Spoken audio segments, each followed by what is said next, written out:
We got Jessica Rose Clark back here on the program. She's going to be taking on Jessica I. It's the Battle of the Jessicas coming up here at UFC Fight Night 132 on June 23rd. Jess, how are you doing today? I'm good. How are you? I'm doing very well. Now, am I getting you? I guess I'm getting you right before practice, right? Because it's about 8:30 your time. Yeah. I'm just about to leave. I leave at 9. Good stuff. Well, I won't keep you too long, but we got to talk about your last fight. Obviously, a nice win over Paige VanZant at UFC Fight Night 124. And I know there was a lot of adversity going into that fight with all the things you had to go through. How much do you sort of take away from that, knowing that you can overcome sort of anything and still put on a good performance like you did in that fight against VanZant? It felt good for sure, but to be honest, like I didn't expect it to affect me at all. Like it caught me off guard. Well, like after the fight, when kind of all the emotions came flooding in, I was like, oh, shit, that actually, that actually upset me a lot more than I realized, you know? So there was never any doubt that I was going to perform well and win that fight. Yeah, but I guess it is nice to know that, you know, I can go through that stuff and still come out a victor at the end of it. How have you sort of structured your training camp when you've had this much notice for a fight? It's been the same. Like I train full time all the time anyway. Like I think I had a few weeks off after the Paige fight, and that's the first time I've had off since I started training. So the only thing we really alter is I just run a little bit more. But like I spar all year round. You know, I spar 3 times a week. I still work one-on-one with my coach 3 days a week, and yeah, nothing really changes. I just get to focus a little bit more and have like an end goal. Excellent. And obviously you got a long plane ride to Singapore, but you're a veteran at that, you know, being from Australia. When are you planning to fly down? I leave on Friday night. Good. So I think it's like Sunday lunchtime we get there, Singapore time. And how does the corner situation work? Because I know usually when you do like an international fight, they only let you, I think, bring like one cornerman. Is that the case in this fight? Yeah, but then I can pay, like I have to pay for a second cornerman. So I actually brought another Jess out from Australia to help me with camp, a jiu-jitsu black belt from back home, whose name is also Jess. And so she's coming out with me on Friday, and I'm paying for her flights, and then John Wood's coming out on Sunday. So I'll have the two, and then my manager's already going to be out there anyway. I was going to ask you, so Danny Rube is making the trip. That guy, it seems like he's never at home. He's always no, traveling. He's not. I don't even know why he has a house here. I don't understand. He should just sublet it all the time. Yeah. No, I hear you. Let's talk about the matchup, though. Jessica I, you know, a pretty big name. I know she's had a bit of a losing streak. She's coming off a win, though, heading into this one. How do you feel like you match up against her? Yeah, really well. You know, she's an entertaining fighter. She's very well-rounded. I believe I'm a lot stronger and a lot better everywhere. But she has the experience and the skill set to make this a really entertaining and good battle. So I'm excited for that. You know, like, at the end of the day, like, obviously everyone wants to win, but if I win or lose, as long as the fans still want to see me keep fighting, like that's the biggest thing. Like if people think I'm a boring fighter and they don't want to see me keep going, then I'm not going to get paid. So I think Jessica presents a very entertaining style that works really well with mine. So I'm excited for her. I'm really excited. As soon as they mentioned her name, I was like, fuck yeah, that's the one I want. Exactly. I think one of the big advantages that you have heading into this fight is where you train. You're at Syndicate, but also you have the advantage of you being able to use the PI and getting a lot of different looks. Who are some of the people you've gotten to cross-train a little bit with, just because I know there's a lot of fighters coming to Vegas these days? Yeah, so I like to keep my crew pretty tight. You know what I mean? Like, especially when I'm in camp, I don't like to cross-train with other people too much, especially if I'm not used to it. But really good addition into this camp has been Joanne Calderwood, just moved out here. So she's been a really great training partner for me and presented, you know, just a really unique and different style to what I already had at Syndicate. And then obviously bringing in the black belt from home, Jess, to give me some good jiu-jitsu looks as well has been really great. But yeah, other than that, like, I have 2 girls and probably 1 guy at Syndicate that I use consistently, and they're always my staple team. You know, every now and then I'll bring someone else in for a little bit different, but I try to keep it pretty, you know, locked in. And I know you don't train with this person, but how cool has it been to have Francis Ngannou come to Syndicate and do a bit of training there? Have you talked to him at all? Yeah, I talk to him all the time. I like Francis. He's a funny dude. It's great. I think he's really enjoying being in a team environment as well, and he's an absolute pleasure to have around. So I'm glad he's there. We're all happy he's there. And we mentioned the long plane ride. Do you have to alter your weight cut at all, just for the fact you got to do, you're going to be on the plane and you got the traveling and the time change and all that? That's a good question. I'm waiting for my nutritionist to tell me what he wants me to do. But usually, like on those long plane rides, like I think this one works out to be about 23 hours of travel, which is like a little bit longer than it is to go back home anyway. I just don't eat airline food. Like I'll take a couple meals Same with me here, and and I'm then not a make fighter. sure I I just get my won't eat water. airline food.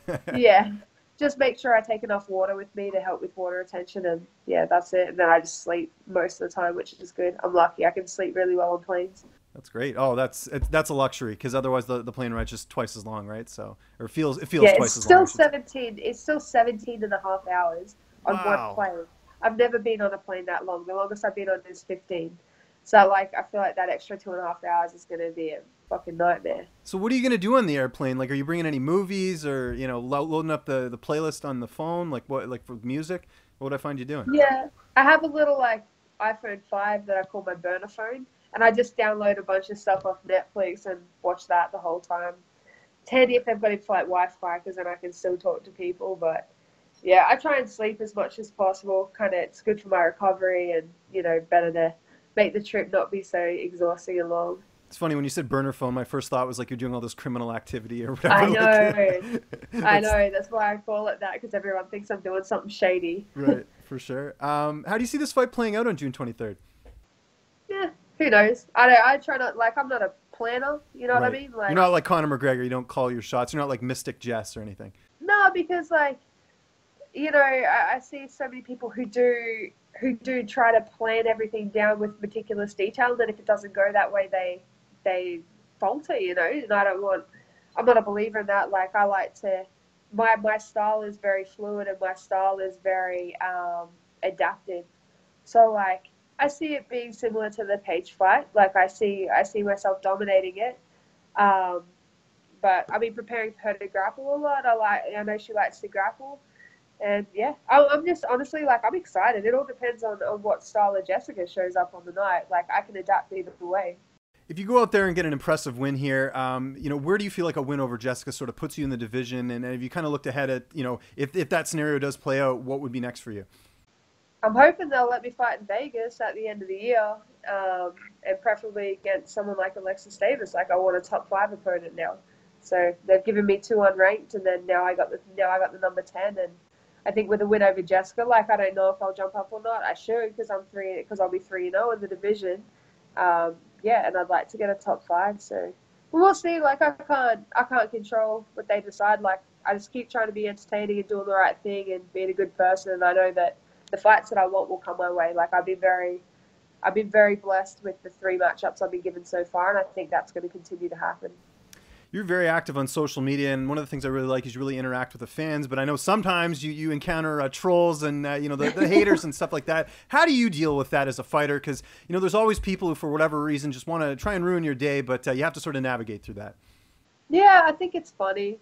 Like I see some of the other fighters get really upset about it and try to argue with people, and I'm like, what is the point in arguing with someone online? It makes no fucking sense. Like, there literally is nothing that you can say. If someone believes that and they don't know you personally, like, there's nothing you can say online to them that's going to change their mind or make them Exactly. I know you're not backtrack. going to So, like, convince them. no, not at all. So I like to make fun of them. I'll always screenshot and repost and write something funny on it and make a joke, or I'll agree with them. Like, I don't care. Like, there's maybe 5 people in this world whose opinion I care about, and none of them are saying that shit about me online. So I think it's funny. It gives me a good laugh. My manager, well, fucking Danny, every time I post something, Danny's like, stop reading comments, stop reading tweets. I'm like, it's hilarious. Like, it doesn't affect me that way, and I think a lot of people aren't used to that. You know what I mean? Like, they're used to fighters going, oh, how dare you say this about me? That's not true.